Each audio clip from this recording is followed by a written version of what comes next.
Buying a house for rental income. What does that mean? What is a profit when it comes to buying a rental property? I had so many questions when I was buying my first rental property, and I'm sure you guys must be pulling your hair. Any type of investment that we do, the simple goal is to achieve profit. That is why I think buying a house as an investment should be carefully evaluated towards profitability. Property prices have increased significantly during the pandemic, although prices have sharply declined post-pandemic, but they are nowhere near pre-pandemic. These significant increases in property prices and high interest rate have made it very difficult to achieve positive cash flow. But there are some strategies that seasoned investors implement to continue making profit from their rental property. So let's dive in and take a look at all the steps that you need to take for buying and setting up your rental property. By the way, have you subscribed to my channel? Please go ahead, subscribe to my channel and like this video. The very first thing that you need to do is to check your credit score. You can check your credit score using a website like equifax.ca. I'll drop the link in the description below. Equifax allows you to get a free credit score. And guys, this video is not sponsored by Equifax, but I find using Equifax convenient. So let's talk about why do you need to check your credit score. There are different types of lenders. Major banks are considered lender A, and to get a mortgage from lender A, you need to have a good credit score, and it should be 720 or more. Guys, from my experience, the initial credit score that is assigned to us, it's 700 plus. If it increases or decreases from its initial benchmark, which is 700, it is due to our doing. So if your credit score is anything less than 720, then you need to start building it before you start your purchase process. If your credit score is low, a couple of things that you need to do is to check your detailed credit report in equifax.ca and resolve all outstanding issues. Because the scope of this video is not to help with credit score repair, I will not be discussing it in detail. But there are tons of videos on YouTube on how to build and fix your credit score. So after you have determined that your credit score is above the minimum threshold,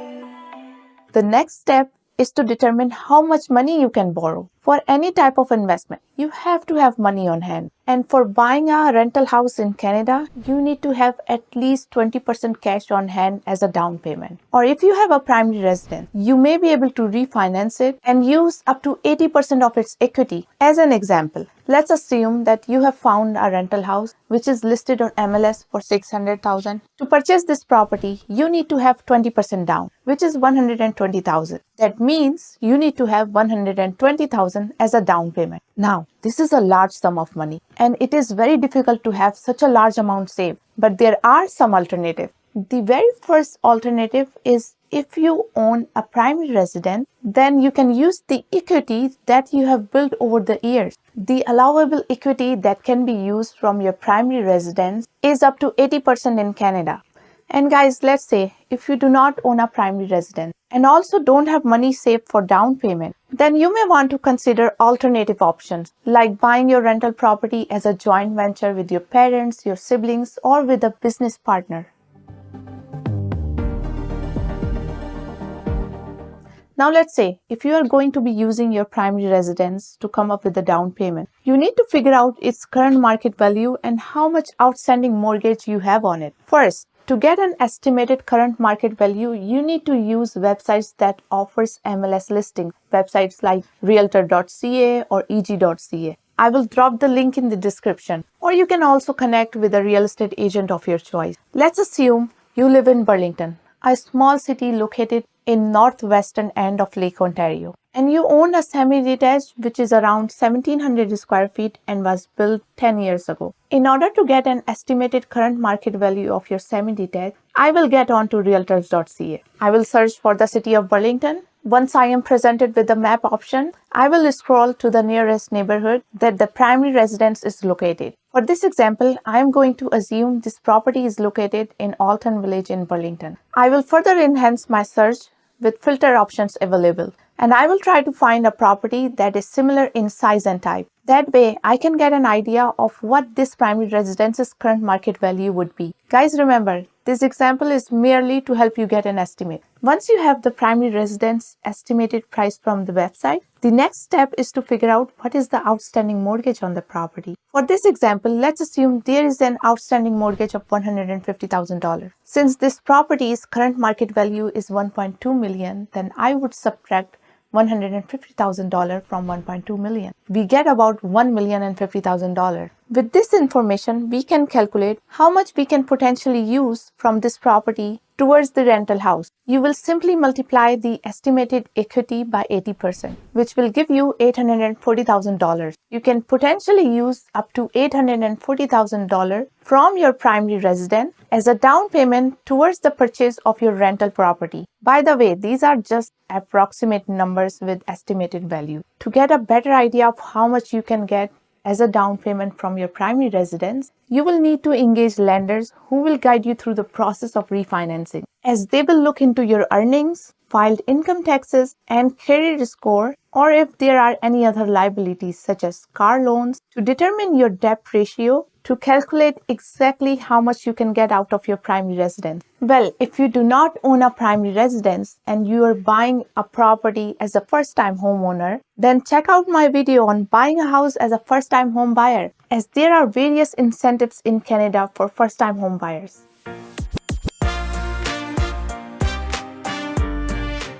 The next step is to figure out where you will be buying this rental house. Location makes a huge difference when it comes to buying a house. You do not necessarily have to buy a rental property in major cities like Vancouver or Toronto. We all know that Canadian cities have grown far out in last 10 years. And these days, shortage of rental properties is everywhere because of the increased demand. Rent hikes have made tenants to relocate out of major cities. I suggest that you do some research about the cities or towns that you can afford, as most of the major cities are out of budget for many new landlords. The best way to do this, after you have figured out how much down payment you have, to get back on MLS websites and use the map options to browse the list prices of the houses. After selecting few locations that falls within your budget, next step is to narrow down which location will provide you with the good rental opportunity. Obviously, if there are a lot of listings, it may mean that there is a lot of competition,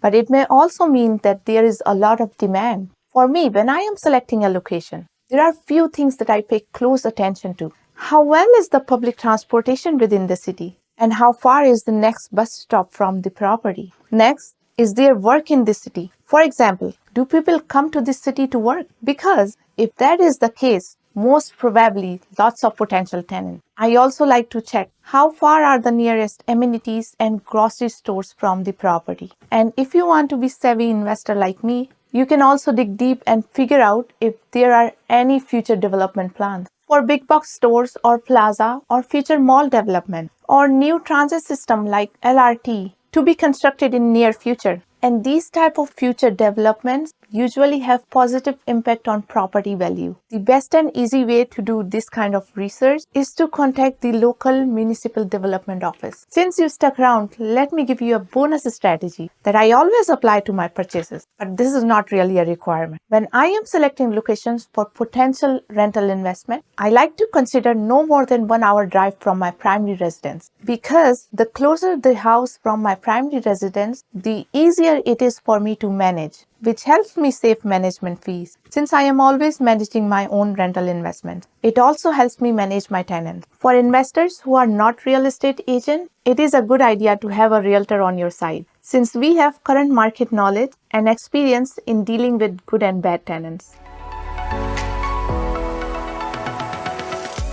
Okay, let's dive into next and most important part of this video. So now you know your down payment and have few locations selected. Next step is selecting properties. Well, one little secret I want to tell you guys. From my experience, I have seen over the years, newer properties tend to have higher increment when compared to older properties on year-over-year basis. What I mean is, if you own a detached home that was built 5 years ago, call it detached number 1, and you compare a similar size detached which was built 10 years ago, call it detached number 2. If you were to estimate their future value, say after 5 or 10 years, you will notice that if the detached number 2 market value increases by 15% in 5 years, there is a high likelihood that detached number 1, which was newer, its market value comparably will increase by 25% in 5 years, about 10% more. And that creates a gap for investors. Now let's get back to our house selection subject.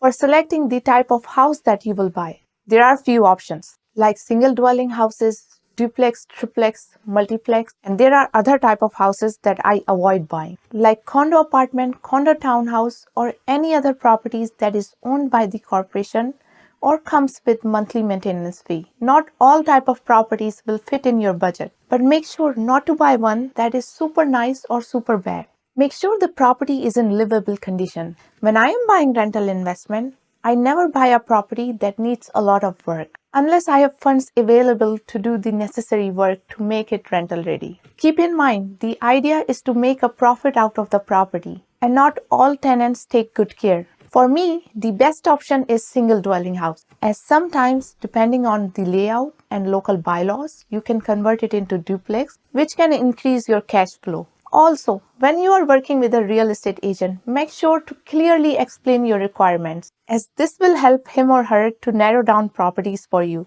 And make sure to view as many possible properties available in the selected areas.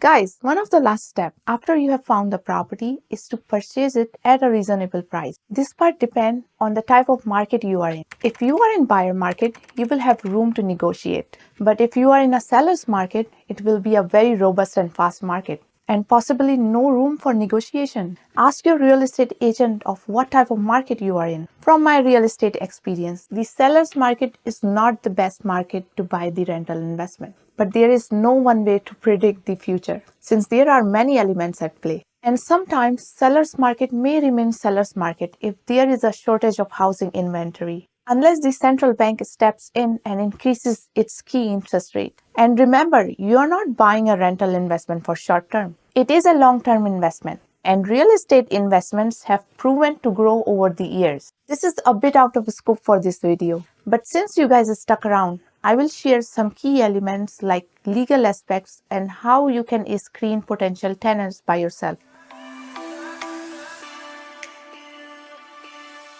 Know your landlord and tenancy board. In Canada, landlord and tenancy boards are provincially set up. Google your landlord and tenancy board and check Residential Tenancies Act. Guys, for your information, some boards are very tenant friendly as compared to others. In some provinces, it is very easy to evict a non-compliance tenant, but in other provinces, it is very difficult. There are lots of online web forums for landlord and tenants available with helpful legal information. You should check out, just Google it. In these web forums, you can ask questions and collaborate with other landlords. I think it is important as a landlord to know the law and your legal rights.